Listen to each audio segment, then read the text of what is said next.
Welcome to Bind EduTech, and this is a continued class of the chapter number 2 from Hornbill. We are not afraid to die if we can all be together. ये chapter का नाम हम लोगों ने इस chapter का 3-4 videos previous videos 3-4 videos इस chapter के बन चुके हैं, जिसमें मैंने आपको चैप्टर का टाइटल, चैप्टर के जो ऑथर्स हैं और फिर चैप्टर का बैकग्राउंड के रूप में मैंने आपको एक बहुत इम्पॉर्टेंट पर्सनालिटी के बारे में, हिस्टोरिकल पर्सनालिटी के बारे में मैंने आपको पढ़ाया। कैप्टन जेम्स कुक, उनके बारे में मैंने आपको पूरा बताया है प्रीवियस वीडियोस में कि कैप्टन जेम्स कुक क्या थे, कौन थे, क्या क्या करते थे, उनका क्या अचीवमेंट है, और डिटेलिंग में मैंने बताया है कि उन्होंने कैसे कैसे वर्ल्ड टूर किया था, एक पूरा राउंड लिया था जेम्स कुक ने। एंड ही स्टार्टेड फ्रॉम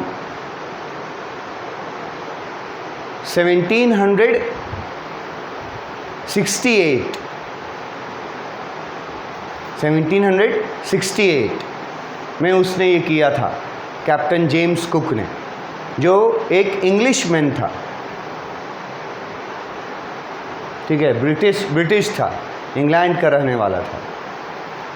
और मैंने डिटेल में आपको बताया है प्रीवियस वीडियो में कि कब से कब उसका जर्नी शुरू हुआ था, कब तक चला, कितने भागों में उसका जर्नी बटा, कौन सा जर्नी किस साल शुरू हुआ था, किस साल तक चला।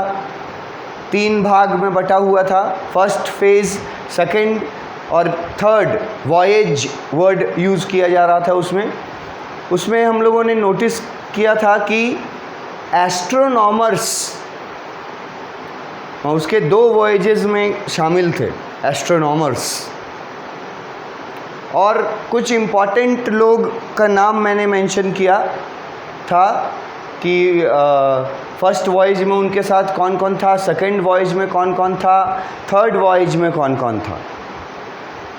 और हमने कैप्टन जेम्स कुक के डेथ के बारे में ये जाना कि एक्चुअली उनका मर्डर कर दिया गया था, कैप्टन जेम्स कुक का, और वो मर्डर किया था हवाई आइलैंड, एक आइलैंड है हवाई आइलैंड, उस आइलैंड के नेटिव्स ने, नेटिव्स वर्ड का मतलब मैंने बताया था सिटीजन्स, निवासी, वहाँ के रहने वाले लोगों ने मर्डर कर दिया था कैप्टन जेम्स कुक का इन 1779। मैंने आपको कैप्टन जेम्स कुक का पिक्चर भी एक दिखाया कि कैसे वो मैप एक पढ़ रहे थे। फिर मैंने आपको ये दिखाया कि एक स्टैचू बना हुआ है जेम्स कुक का, कैप्टन कुक का, ऑस्ट्रेलिया में, क्योंकि अपना फर्स्ट जो वॉयेज था, फर्स्ट जर्नी जो था, उसमें उन्होंने ऑस्ट्रेलिया कॉन्टिनेंट को एक्सप्लोर किया था, मतलब उनके द्वारा खोजा गया था, पहली बार पहुंचा गया था। तो आज भी वहाँ पर उनका स्टैचू लगा हुआ है, बड़ा स्टैचू है, वो भी मैंने आपको दिखाया प्रीवियस वीडियोस में। और उनके डेथ तक का जानकारी मैंने आपको दिया। और जेम्स कुक के बारे में इतना डिटेल बताने के पीछे मैंने आपको हर बार एक ही लॉजिक दिया कि जेम्स कुक के बारे में इसलिए जानना ज़रूरी है क्योंकि ये इंटायर चैप्टर जो पढ़ने वाले हैं वो जेम्स कुक के किए गए अचीवमेंट के बारे में ही एग्जैक्टली है। अब ये मैं आपको दिखाना चाहता हूँ, आपके टेक्स्ट बुक में फर्स्ट पैराग्राफ में ही, अगर आपका टेक्स्ट बुक देखिएगा आप, तो ये है आपका टेक्स्ट बुक। ये देखो, चैप्टर नंबर 2 नाम लिखा हुआ है, we are not afraid to die if we can all be together, written by Gordon Cook and Alan East. ये तुम्हारा टेक्स्ट बुक है NCERT वाला, ठीक है। फिर कुछ फ्रेजेस, वर्ड्स के मीनिंग्स जानने के लिए आपसे बोला गया है कि इनका मीनिंग्स, जहाँ जहाँ ये वर्ड्स आएंगे ना, इन वर्ड्स का मीनिंग्स अच्छे से समझना, ये बोला गया है। और फिर ये पैराग्राफ शुरू किया गया, फर्स्ट पैराग्राफ। तो इसी में बताया गया, कैप्टन जेम्स कुक का नाम फर्स्ट पैराग्राफ में ही आ गया था। यहाँ देखो, कैप्टन जेम्स कुक। और मैंने आपको ये बताया है कि हमारे ऑथर्स में से गॉर्डन कुक और एलन ईस्ट में से जो गॉर्डन कुक हैं, जो अमेरिकन हैं, कनाडा से बिलोंग करते हैं, वो अपनी फैमिली के साथ पूरा तैयारी करके और अपनी फैमिली के साथ वो एक बोट पर, एक बोट उन्होंने स्पेशली बनवाया इन द ईयर 1976। ईयर देख लो, और वो था, कैप्टन जेम्स कुक वाला ईयर था 1768 में उन्होंने शुरू किया था जर्नी। जन्म हुआ था 1728 में। यहाँ बताया जा रहा है कि गॉर्डन कुक जो हैं वो इस चैप्टर के नरेटर हैं, ऑथर तो है ही, नरेटर हैं। अगर नरेटर हैं बोल रहे हैं तो इसका मतलब कि इस चैप्टर में गॉर्डन कुक खुद शामिल हैं।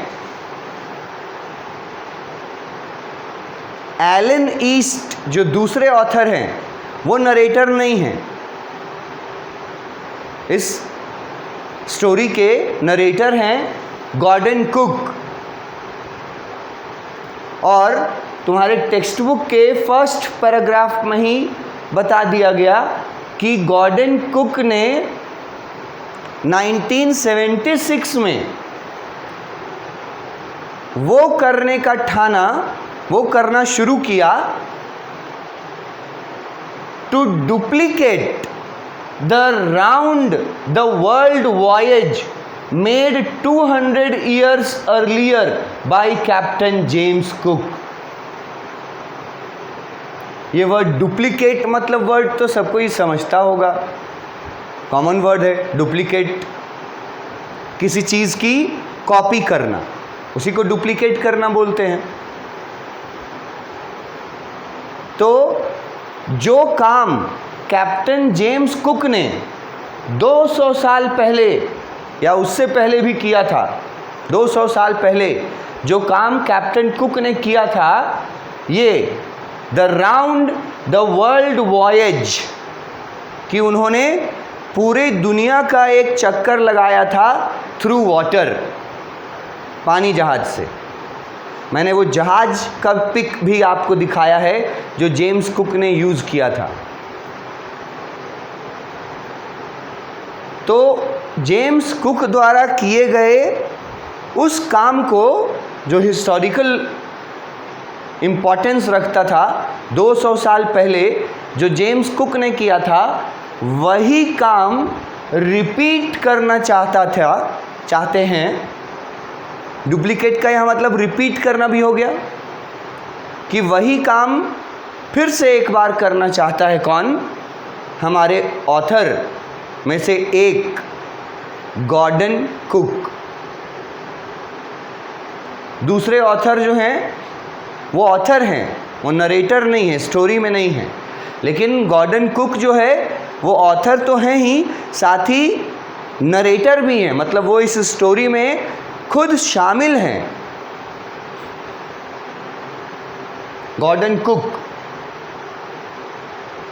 और किसके काम को दोहराना चाहते हैं, किस व्यक्ति द्वारा किए गए किस काम को दोहराना चाहते हैं, ये सवाल एकदम क्लियर रखिए माइंड में कि कौन व्यक्ति किस व्यक्ति के द्वारा किया गया कौन सा काम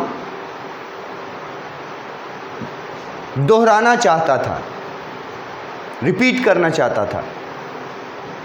कौन सा व्यक्ति किस व्यक्ति के द्वारा किया गया कौन सा काम रिपीट करना चाहता था और कब, ईयर।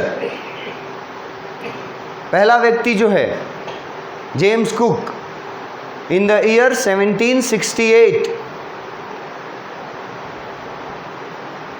जो उन्होंने पूरा सर्कल लगाया था, राउंड लगाया था वर्ल्ड का, उसी काम को एक बार फिर से करने का कोशिश करते हैं हमारे ऑथर्स में से एक ऑथर गॉर्डन कुक। तो वही काम किया जा रहा है जो 200 साल पहले जेम्स कुक ने कर चुके हैं। जेम्स कुक कर चुके हैं वो काम, उसको रिपीट करने का। रिपीट वर्ड के जगह यहाँ वर्ड यूज़ कर दिया है टेक्स्ट बुक में डुप्लीकेट, मतलब उसी चीज़ को कॉपी करना। तो ये जानना ज़रूरी था ना कि भाई ये कैप्टन जेम्स कुक कौन थे, इन्होंने ऐसा क्या किया था 200 साल पहले जिसको कि गॉर्डन कुक रिपीट करना चाहते थे। तो इसलिए मैंने आपको एक शॉर्ट डिटेलिंग, जहाँ से मतलब कि क्वेश्चन आंसर का कोई मीनिंग नहीं है, वहाँ से क्वेश्चन आंसर नहीं पूछेगा। जो मैंने आपको जेम्स कुक के बारे में बताया सिर्फ यही पूछ सकता है कि कितना साल पहले और किसके किए गए काम को गॉर्डन कुक रिपीट करना चाहते थे, इतना ही पूछ सकता है आपसे, और अंदर नहीं घुसेगा क्योंकि वो टेक्स्ट बुक का पार्ट नहीं है। वो कहानी को बेहतर ढंग से समझने के लिए मेरे द्वारा बताया गया बैकग्राउंड है कि यहाँ पर अगर तुमको कोई बोलेगा, टीचर जब आपको पढ़ाएंगे तो यहाँ बताएंगे ना कि कैप्टन जेम्स कुक ने पूरे वर्ल्ड का एक राउंड लगाया था लगभग 200 साल पहले, और उसी राउंड को, उसी काम को दोहराना चाहते थे कौन, गॉर्डन कुक। ये तो यहाँ लिखा हुआ है, लेकिन फिर आपके मन में ये सवाल तो उठना चाहिए ना कि कैप्टन जेम्स कुक ने ऐसा क्या किया था 200 साल पहले, कब किया था एग्जैक्टली। मैंने आपको ईयर वाइज करके मैंने डिटेल में आपको बताया है कि कैप्टन जेम्स कुक का जन्म कब हुआ, कहाँ हुआ, कि उनकी मृत्यु कब हुई, कैसे हुई, और उन्होंने जो राउंड लगाया था वो कितने पार्ट्स में लगाया था। 3 वॉयजेस, हर बार अलग अलग लोग थे उनके साथ, और पहला वॉयज में क्या डिस्कवर किया, सेकेंड वॉयज में क्या क्या जगह डिस्कवर किया, और थर्ड वॉयज में क्या डिस्कवर किया, और थर्ड वॉयज के दौरान ही उसके बाद उनकी मौत हुई। मौत हुई मतलब उनको मार दिया गया। अब जब तुम गॉर्डन कुक के द्वारा किए गए इस कोशिश को पढ़ोगे, इस चैप्टर में गॉर्डन कुक ने कोशिश किया पूरी तैयारी के साथ कि जो काम 200 साल पहले कैप्टन जेम्स कुक ने किया था वो काम मैं करूँगा फिर से। और वो शुरू किया, गॉर्डन कुक ने वो काम शुरू किया 1976 में। जो काम कैप्टन जेम्स कुक ने कब शुरू किया था? 1768 में। इसीलिए कैप्टन जेम्स कुक के बारे में मैंने आपको थोड़ा डिटेल में बताया है। पिछले 2-3 वीडियोस मैंने लिए हैं कैप्टन जेम्स कुक के बारे में बताने के लिए, और उनका पिक दिखाया, उनके जहाज़ को दिखाया और पूरा डिटेल में बताया कि क्या क्या कौन कौन सा जगह एक्सप्लोर किए थे। ऑस्ट्रेलिया, एंटार्क्टिका, लास्ट में हवाई जो आइलैंड्स थे वहाँ पर, और फिर वहीं पर उनको मार दिया गया।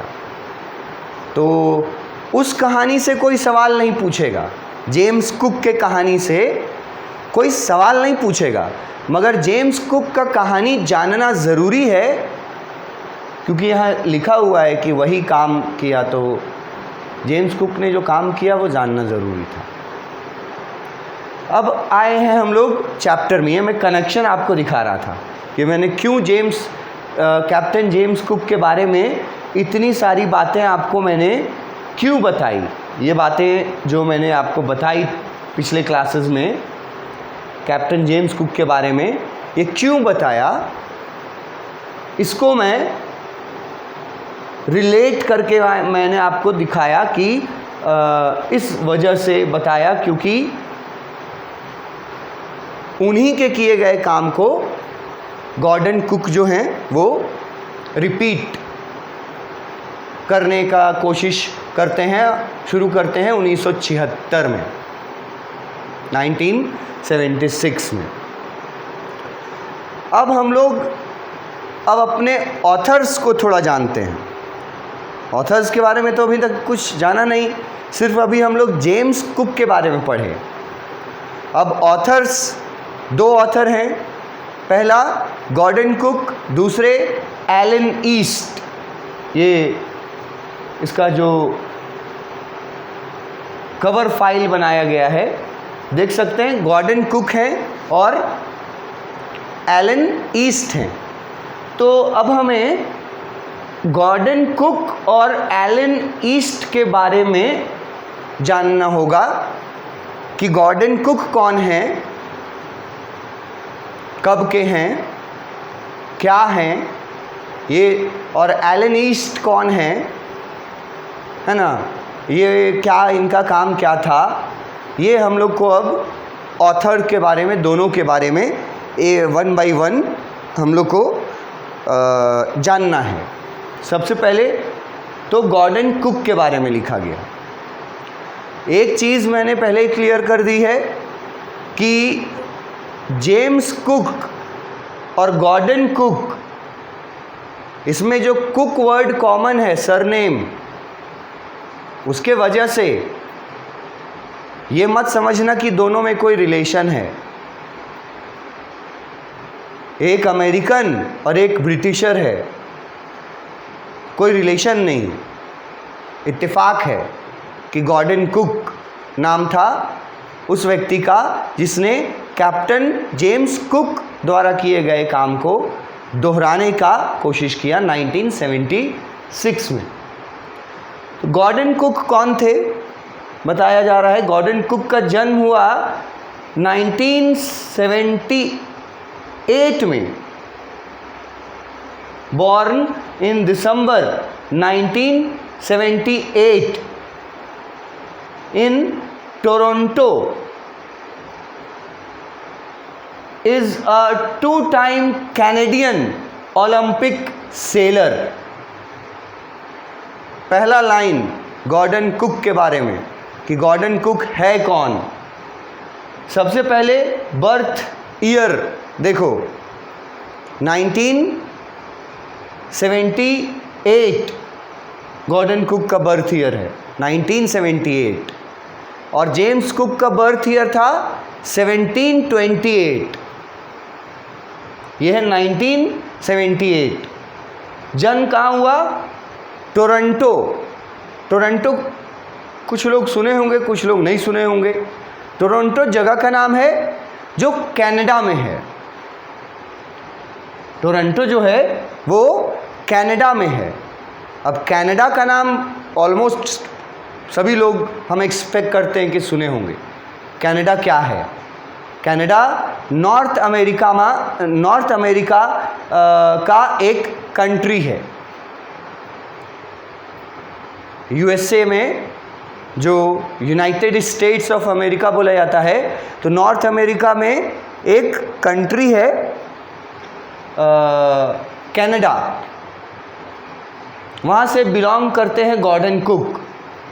और इनके बारे में ये वर्ड्स को ज़्यादा इम्पोर्टेंस देना। 2 time Canadian Olympic seller. 2 time मतलब 2 बार। कैनेडियन मतलब कनाडा से, अमेरिकन। और ओलंपिक वर्ड तो सबको ही सुना होगा। ओलंपिक एक वर्ल्ड लेवल पे, इंटरनेशनल लेवल पे स्पोर्ट्स का जो सबसे बड़ा इवेंट होता है इंटरनेशनल लेवल पे। मतलब इस प्लैनेट पे जितने भी कॉन्टिनेंट्स हैं, जितने भी देश हैं, उन कॉन्टिनेंट्स में वो सब भाग लेते हैं एक जगह। और ओलंपिक्स जो है वो एक बड़ा सबसे ऊंचा स्थान रखता है कॉम्पिटिशन्स में अमंग द होल वर्ल्ड। और ओलंपिक में बहुत सारे स्पोर्ट्स हैं। ओलंपिक वर्ड हमको नहीं लगता कि किसी को समझाने की ज़रूरत है ओलंपिक क्या होता है। ठीक है, ओलंपिक होता है स्पोर्ट्स का एक ऑर्गेनाइजेशन जो वर्ल्ड लेवल पे, इंटरनेशनल लेवल पे सबसे बड़ा ऑर्गेनाइजेशन है।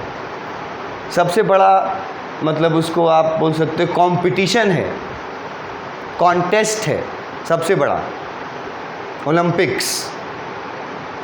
और आप लोग कभी न कभी सुने होंगे कि ओलंपिक्स खेलों में जब कोई इंडियन प्लेयर जीतता है किसी भी स्पोर्ट में, तो वो मतलब इंटरनेशनली फेमस हो जाता है। जैसे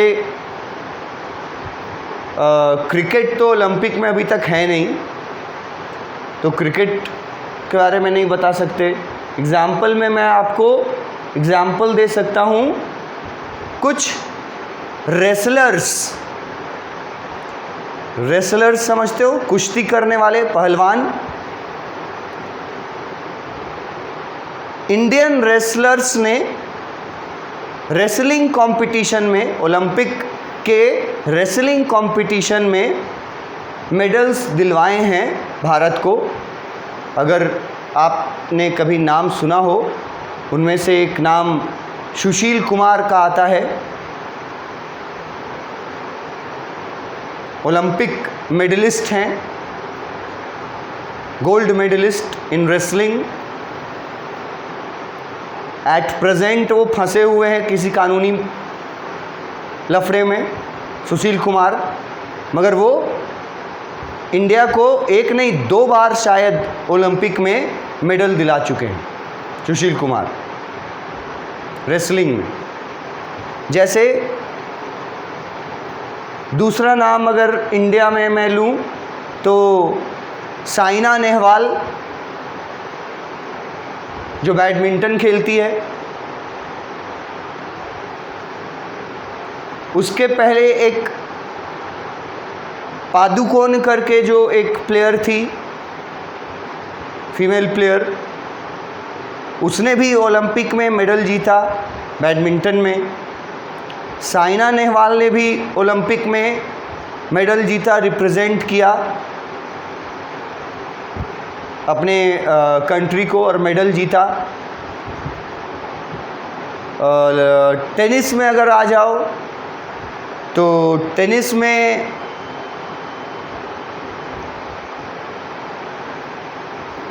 सानिया मिर्ज़ा का नाम सब लोगों ने सुना होगा। सानिया मिर्ज़ा भी पॉपुलर तभी हुई थी जब उन्होंने लॉन टेनिस में पदक दिलवाया था ओलंपिक में भारत को।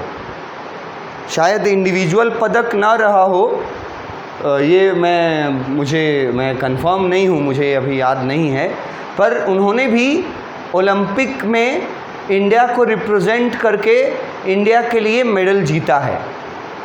और ओलंपिक में मेडल जीतना मतलब सबसे बड़ी बात होती है। जैसे मूवीज़ में ऑस्कर अवार्ड होता है, सबसे बड़ा अवार्ड होता है, वैसे ही स्पोर्ट्स और गेम्स में पूरी दुनिया में जो सबसे बड़ा ऑर्गेनाइजेशन मतलब सबसे बड़ा इवेंट ऑर्गेनाइज किया जाता है कंपटीशन का इन डिफरेंट गेम्स स्पोर्ट्स, वो है ओलंपिक। 4 साल में, हर 4 साल में ओलंपिक्स होते हैं अलग अलग जगह पर। और ओलंपिक में मैंने बताया आपको कि क्योंकि ये इंटरनेशनल लेवल का सबसे बड़ा कंपटीशन है, तो ओलंपिक में जीतने का बात तो रहने दो, ओलंपिक में क्वालिफाई करना भी एक बड़ी बात होती है। ओलंपिक के लिए क्वालिफाई कर गया कोई, ये भी एक बड़ी बात होती है। जैसे पिछला ओलंपिक जो हुआ उसमें हमारा एक जो एथलीट था, क्या नाम था उसका वो मैं अभी याद नहीं आ रहा, पर उसने इंडिया को फर्स्ट टाइम जो भाला फेंकने का कंपटीशन होता है ओलंपिक में, फर्स्ट इंडियन बना वो जो मेडल लेकर के आया उस कैटेगरी में, भाला फेंकने वाला कैटेगरी में। तुम लोग अपने स्कूल लेवल पे या कॉलेज लेवल पे कभी ज़रूर इस तरह के स्पोर्ट्स में भाग लिया होगा। तो वो नाम जो मैं याद नहीं कर पा रहा था, नीरज नाम है उस एथलीट का जिसने पिछले ओलंपिक में इंडिया को उस सेगमेंट में, भाला फेंकने वाले सेगमेंट में फर्स्ट टाइम मेडल दिलाया था। तो आपको मैं ये ओलंपिक्स के बारे में इसलिए बता रहा हूँ ताकि आप समझ सके कि ओलंपिक जो है कितना बड़ा इवेंट है, कितना बड़ा कंपटीशन है वर्ल्ड वाइड। और उसी कंपटीशन में, ओलंपिक में, ये हमारे जो गॉर्डन कुक हैं वो 2 बार ओलंपिक में एज अ सेलर वो पार्टिसिपेट कर चुके हैं। अब ये सेलर वर्ड का स्पेलिंग और मीनिंग अच्छे से समझ लो, क्योंकि ये वर्ड आगे बहुत बार आने वाला है। सेलर क्या होता है, सेलिंग क्या होता है, सेलर वर्ड यहाँ लिखा हुआ है ना, उसका बोलचाल के भाषा में, सबसे आसान भाषा में सेलर हम लोग बोलते हैं नाव चलाने वाले व्यक्ति को, जिसको नाविक बोलते हैं। नाव जो चलाता है ना उसी को सेलर बोलते हैं। और बड़ा नाव हम लोग छोटा समझते हैं, जहाज चलाएगा तो वो भी सेलर हुआ। तो वो सेलर थे गॉर्डन कुक, अमेरिकन सेलर, जिन्होंने 2 बार ओलंपिक में सेलिंग के कंपटीशन में जो बोट रेस जो होता है उसके कंपटीशन में 2 बार उन्होंने रिप्रेजेंट किया और इन्होंने अपने देश के लिए मेडल भी लाया है सेलिंग में as a sailor, Gordon Cook. इसके बारे में, सेलर और सेलिंग के बारे में और हम लोग जानेंगे अपने नेक्स्ट वीडियो में। Thank you.